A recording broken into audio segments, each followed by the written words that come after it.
નમસ્તે મિત્રો, સ્વાગત છે તમારું આ શિક્ષણની જાણકારીની ચેનલ અંદર. તો આપણે ઉપયોગી માહિતી જોઈશું.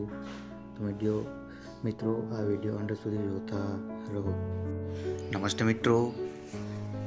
તો મિત્રો હવે આપણે કંઈક નવું જોઈશું. તો મિત્રો શિક્ષણની જાણકારી અંગે આપણે કંઈક શીખીશું. મિત્રો નારી સંદેશની અંદર હવે જોઈશું રેસિપીસ. તો રેસિપીસ છે મેંગો મઠો. તો મિત્રો મેંગો મઠો કઈ રીતે બનાવી શકાય, તો એમાં સામગ્રી અને રીતની વિશે જોઈશું.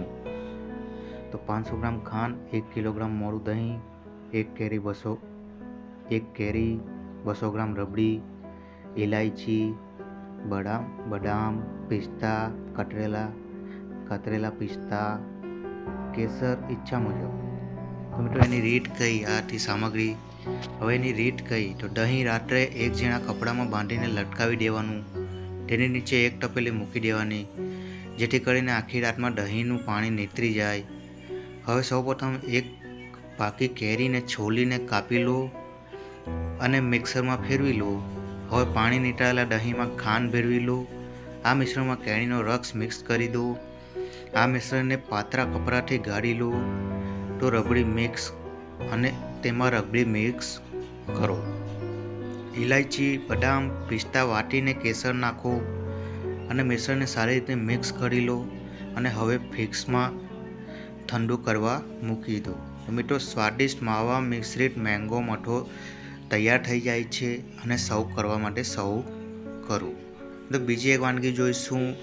તો રેસીપી એવી છે કે મિક્સ ફ્રૂટ શ્રીખંડ. મિત્રો એ કઈ રીતે બનાવ્યો, એના માટે શું સામગ્રી જોઈએ અને એની રીત કઈ. તો નમસ્તે મિત્રો એના માટેની રીત જોઈશું. તો 1 કિલો દહીં, 750 ગ્રામ ખાંડ, 50 ગ્રામ દ્રાક્ષ, 1 નંગ સફરજન, 1 કેરું, ચારોળી 3 ચમચી બદામની કતરણ, 4 થી 5 કેસરના રેસા અને 1 નાની ચમચી ઇલાયચીનો પાવડર. તો મિત્રો એને બનાવવા માટેની રીત આપણે જોઈશું. તો રીત સૌપ્રથમ દહીંને એક વાસણમાં લઈને તેમાં ખાંડ નાખીને સારી રીતે મિક્સ કરી મૂકી દો. કેસરના રેસામાં 1 ચમચી ગરમ પાણીમાં ઓગાળી દો. હવે 1 કલાક પછી તૈયાર દહીંને પાતળા સૂટા કાપડથી ચાળી લો અને ત્યારબાદ તેમાંથી એલચી પાવડર, પલાળેલું કેસર નાખીને મિશ્રણ એક રસ કરી લો.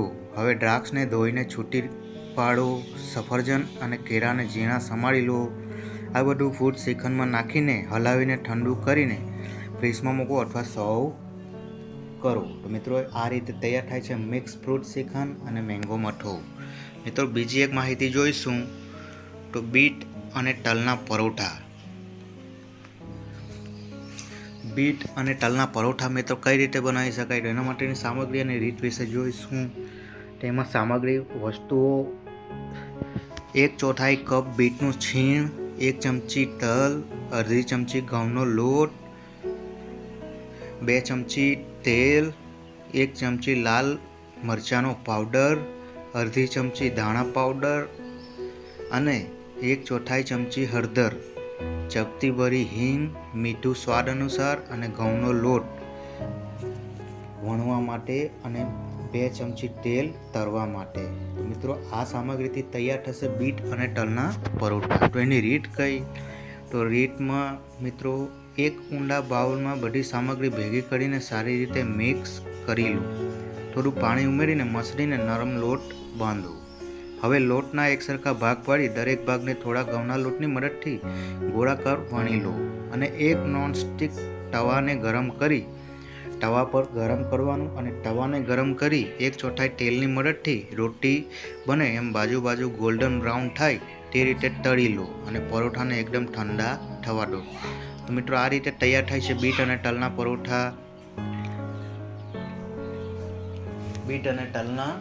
પરોઠા. મિત્રો સર્વ કરવા માટે તૈયાર છે રેસીપીની અંદર બીટ અને તલના પરોઠા. મિત્રો એક બીજી વાનગી જોઈશું. તો ફ્રૂટ વેજીટેબલ રાયતું.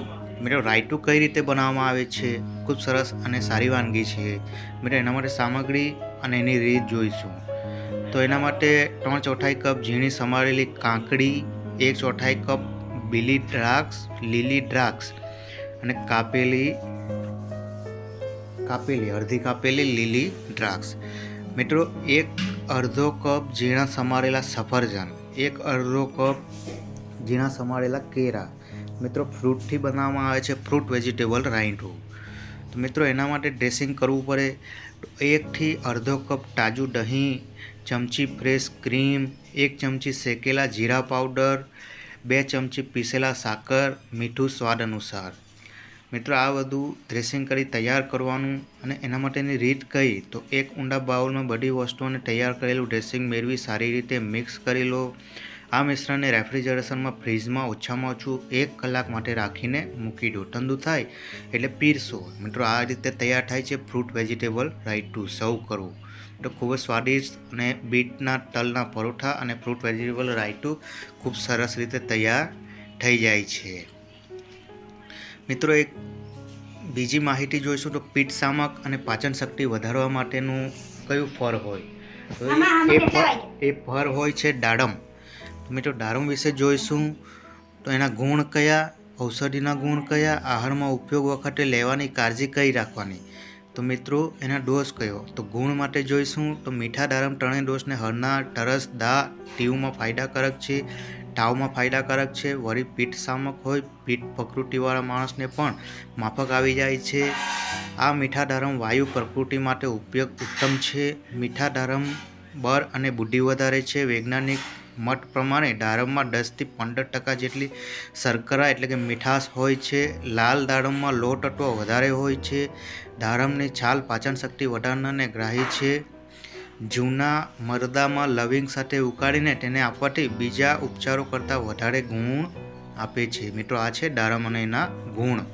દાડમમાં દાણા અને દાણાનો રસ પેટની પીડાને નાશ કરે છે, એસિડિટી બધું ઘટાડે છે, તાવમાં સુધારો કરે છે.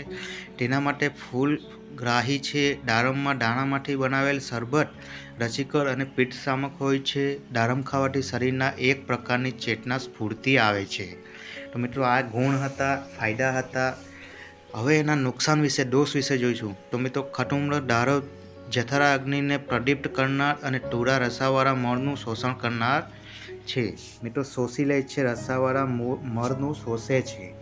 મિત્રો, એના વિશે જોઈશું આહારમાં ઉપયોગ કઈ રીતે ખાવા જોઈએ, કઈ રીતે લેવા જોઈએ. તો મીઠા દાડમ ત્રિદોષને અને ખાટા દાડમ વાયુ તથા કફને હરે છે. તે ધ્યાને લઈ તેનું સેવન કરવું જોઈએ. તો મિત્રો, ત્રિદોષ અને ખાટા દાડમ વાયુ તથા કફ હોય ત્યારે ના ખાવા જોઈએ. મિત્રો, બીજું હતું ઔષધિના ગુણ કયા તો દાડમનો રસ સિંધવ અને મધ એકત્રિત કરી ચાટવાથી અરુચિ માટે છે.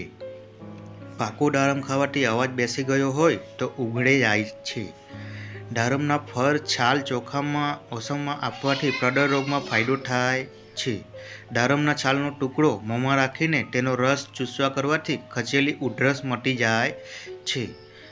ખટ્ટા મીઠા દાડમના દાણા ખાવાથી સગર્ભાનું હૃદય અને શરીર કમજોર રહેતું હોય તો તેમાં સુધારો થાય છે અને સગર્ભાની નબળાઈ દૂર થઈ જાય છે. તો મિત્રો, આ હતું દાડમ ફળ, પિત્ત શામક અને પાચન શક્તિ વધારનાર દાડમ. તો મિત્રો, આ આપણે માહિતી જોઈ, અલગ અલગ રેસીપી અને દાડમના ફાયદાની જેવી નારી સંદેશ અર્થે રજૂ કરવામાં આવતી રેસીપી અને ઇન્ફોર્મેશન. તો મિત્રો, આવી જ માહિતી જોવા માટે શિક્ષણની માહિતી જુઓ અને જાણકારી લો અને તમારા નજીકના મિત્રોને તથા તમે શેર કરો અથવા તમે પોતે ઉપયોગમાં લો. તો આભાર મિત્રો. તો આભાર તમારો આ વિડીયો અંત સુધી જોવા માટે. મિત્રો, આવી જ અવનવી શિક્ષણની જાણકારી લેવા માટે આ ચેનલને લાઈક અને સબસ્ક્રાઈબ અથવા તો બીજાને જણાવો.